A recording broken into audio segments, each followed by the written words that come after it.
কেদারনাথ দর্শনে বছরের পর বছর ধরে বহু পুণ্যার্থী এসে থাকেন।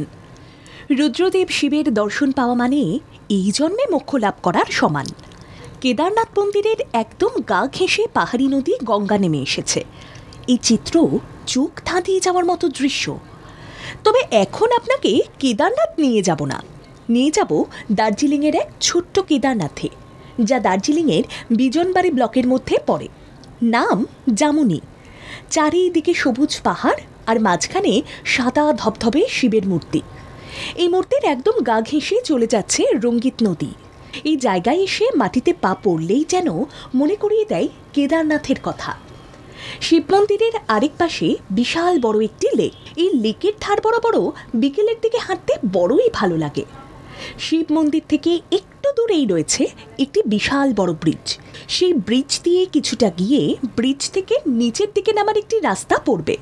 সেই রাস্তা দিয়ে 2 মিনিটের মতো হাঁটলে পথে পড়বে এক ঝুলন্ত ব্রিজ। রঙ্গিত নদীর উপর এই ঝুলন্ত ব্রিজ দিয়ে হেঁটে যেতে গিয়ে প্রকৃতির অপার সৌন্দর্যের সঙ্গে পরিচয় হবে আপনার। এই ঝুলন্ত ব্রিজ থেকে শিবের মূর্তির পেছন দিকটা নজরে আসবে আপনার। এই ব্রিজের দুপাশে নানা রঙের পতাকা পাহাড়ি শীতল হাওয়ায় দোল খেতে দেখা যাবে। চারপাশ সবুজ ঘন বন। শহরের এই ইট কংক্রিটের মধ্যে থাকতে গিয়ে দিনের শেষে যেন শ্বাসটা নিতে আর ইচ্ছে করে না। বারবার মন চায় 2 দিনের জন্য দূরে কোথাও ঘুরে যেতে, কিন্তু সেই পিছুটান নয় পরিবারের, নয় কাজের, নয়তোবা আর্থিক দিকের। এইসব পিছুটান এক ঝটকায় ঝেড়ে ফেলে ঘুরে আসুন জামুনি থেকে। শিবের মূর্তি দর্শনের পাশাপাশি এই মন্দিরেই রয়েছে গণেশ, হনুমানজির মূর্তি।